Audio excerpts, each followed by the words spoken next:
Students, you are welcome again in the period of Science and Technology, Part 1st, Chapter 2, that the work and energy. So today we are going to learn about the transformation of energy.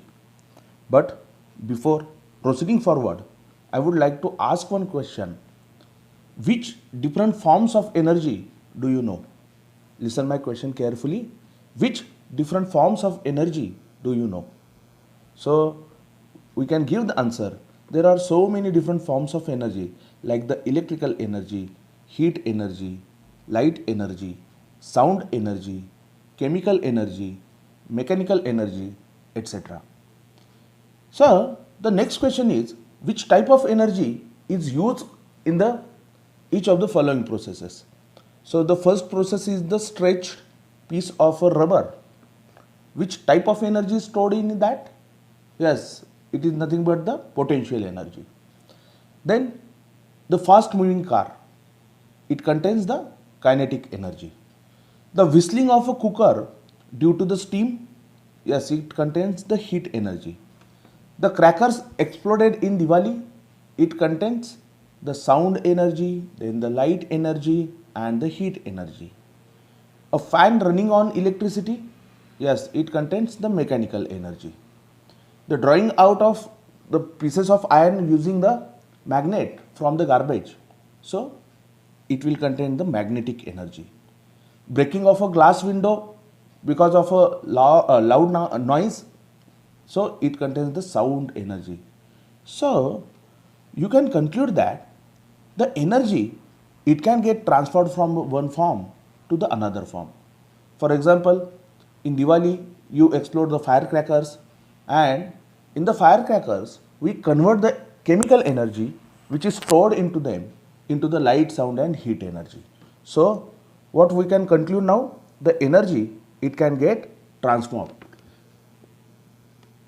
Here in this diagram you can see that the mechanical energy, it get converted into the electrical energy using generator, and again electrical energy can get converted into a mechanical energy using a engine or a fan. Then the electrical energy get converted into heat energy by using a heater, and heat energy get converted into electrical energy using thermocouple. Then the electrical energy get converted into sound energy using loudspeaker, and sound energy converted into electrical energy using a microphone. Then the electrical energy is converted into the chemical energy using a secondary cell, and chemical energy is converted into electrical using a primary cell. Similarly, the light energy can get converted into electrical energy using solar cell or the photoelectric cell, and the electrical energy get converted into light energy using an electric lamp. So what we can conclude now, the energy, it can be transformed from one form to the another form. So now we can conclude that the energy, it can get transformed from the one form to the another form. Now we are going to study the law of conservation of energy. Please listen the statement carefully, that the energy can neither be created nor be destroyed. It can be converted from one form to another, and the total amount of energy in the universe always remains constant. So this is the law of conservation of energy. I am going to repeat. Energy can neither be created nor destroyed. It can be converted from one form into another. Thus, the total amount of energy in the universe remains constant. So this is the statement of the law of conservation of energy. So now we will study the law of conservation of energy using one activity. So for that purpose, I have taken here coupled oscillators. Here what you have to do, you have to make two pendulums of same length with the help of a thread and two nuts.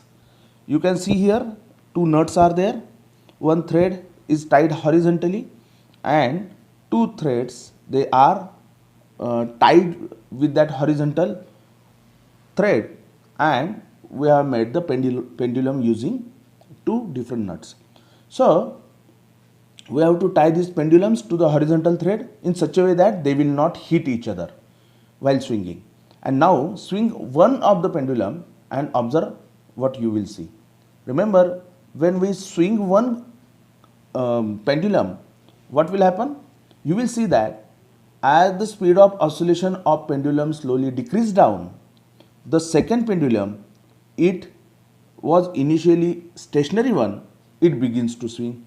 Thus one pendulum transfers its energy to the another, and this was the example of law of conservation of energy, that one pendulum loses its energy whereas another pendulum it gains its energy and it gets set into the motion. Now we are going to study the important point in this chapter, which is called as free fall. So free fall, if we release an object from a height, it gets pulled toward the earth because of the gravitational force. Is it correct? Yes. If we go to some height and release an object, suppose stone is that object, and we release the stone, what will happen? That stone, it will get attracted or pulled towards the earth or the ground due to the gravitational force. So an object falling solely under influence of gravitational force, what it means? There is no influence of any another thing, and that object is going to fall solely and only under the influence of gravitational force, is said to be a free fall or to be falling freely. But remember, there might be some influence of the atmosphere while the object is falling down. So this condition can gain only in a vacuum. So let us look at the kinetic and potential energies of the object of mass m falling freely from height h when the object is at different height. So we are going to see now very interestingly what is the amount of kinetic energy or what is the amount of potential energy at the different levels when that object falls from some height. So again remember, the mass of object is m and the height from which that object is falling is the h. And now look towards the diagram. Remember, as shown in this figure, the point A is at a height of h. You can see that this is the point h, height h at the point A, and it is from the ground. Let B is the point that the object will fall at the distance x from the A position. Then let the point C be on the ground. Here you will see the point C is there and it is on the ground, which is directly below A and B. So let us calculate the energies of the object at point A, point B and point C. Okay. So we are going to calculate the energies of the object at the point A, B and C. So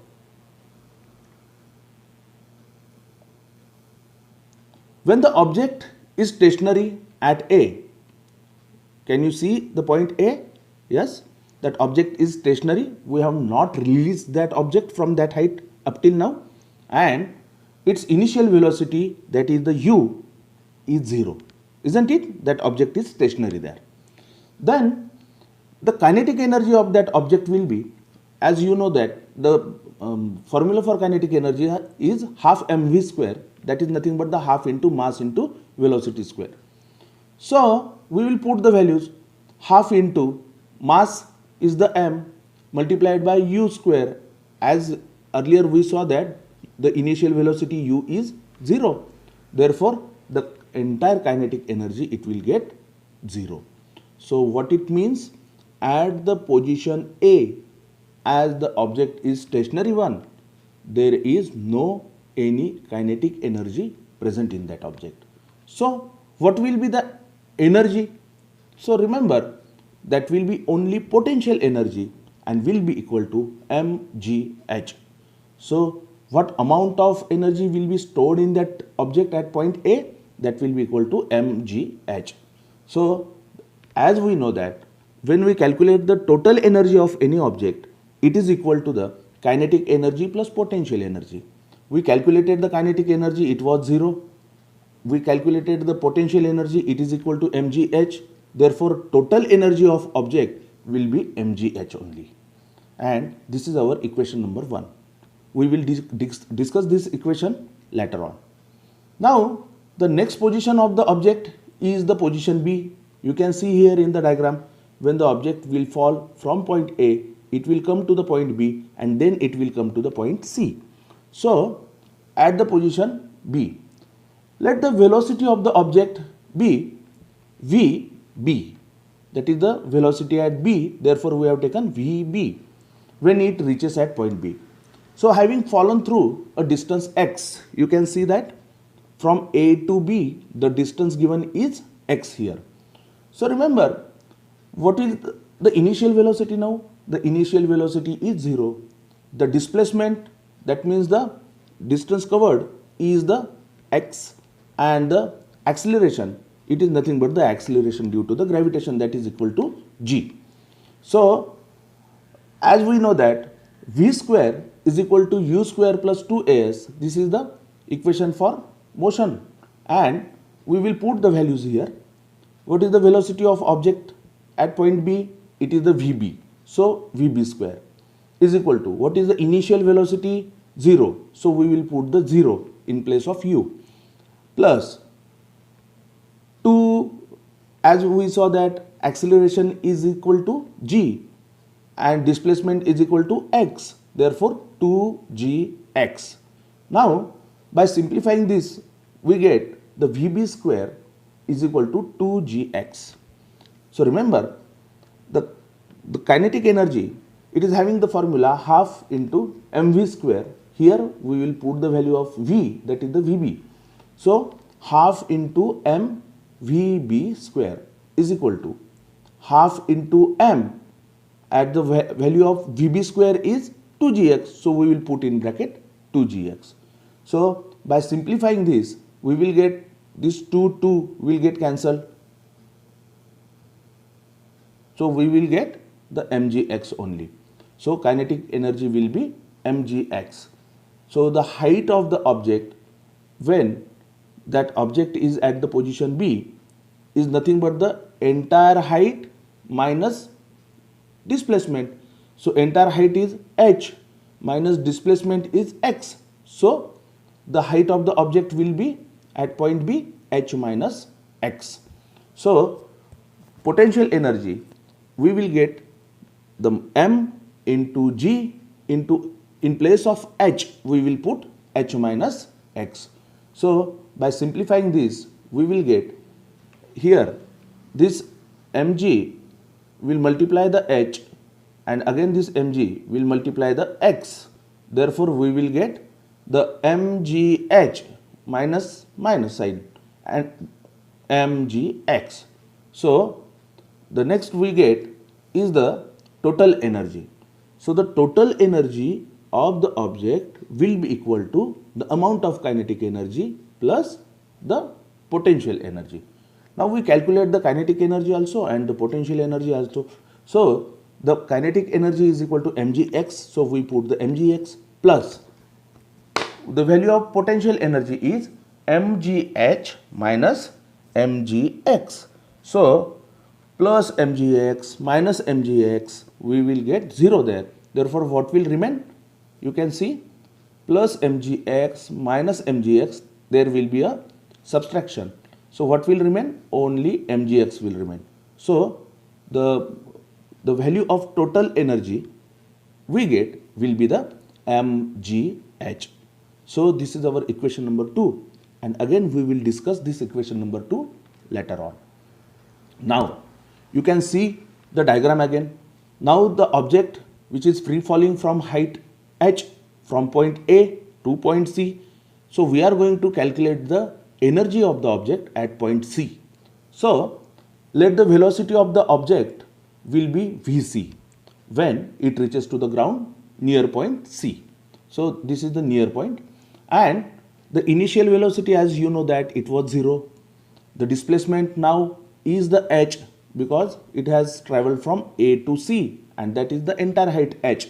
Therefore displacement will be h, and again we know that the acceleration is the acceleration due to the gravitation.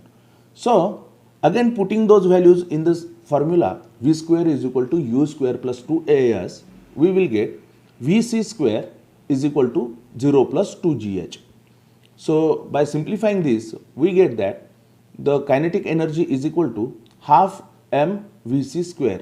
So it will be equal to half m 2gh. Why 2gh? Because the initial velocity was 0, therefore that 0 is not considered here.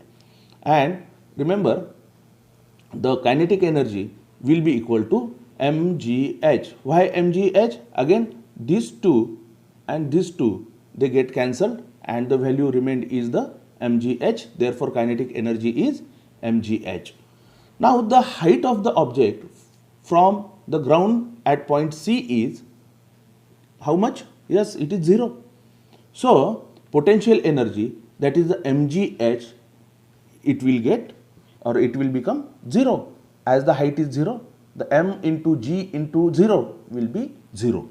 So total energy of object, again we know that the kinetic energy plus potential energy, therefore the value will be mgh only, that means the value of kinetic energy. So from equation 1, equation 2 and equation 3, we see that the total energy of the object is the same at the 3 point. Which are they? They are the A, B and C. So now what we can conclude? So every object, it has a potential energy when it is at a height above the ground, and it keep converted into the kinetic energy as the object falls towards the ground. So at the point A, the total energy was the potential energy. When it starts to get fall, what happened? This potential energy, it starts to get converted into the kinetic energy. Remember, on reaching the ground point C, all the potential energy get converted into the kinetic energy. We can see that at the ground point or near point to the ground C, what was the amount of energy? It was only kinetic energy. It was only kinetic energy, yes. So, but at any point, due to the fall, the total energy remains constant, that is the potential energy plus kinetic energy. So at point A, the total energy was equal to mgh.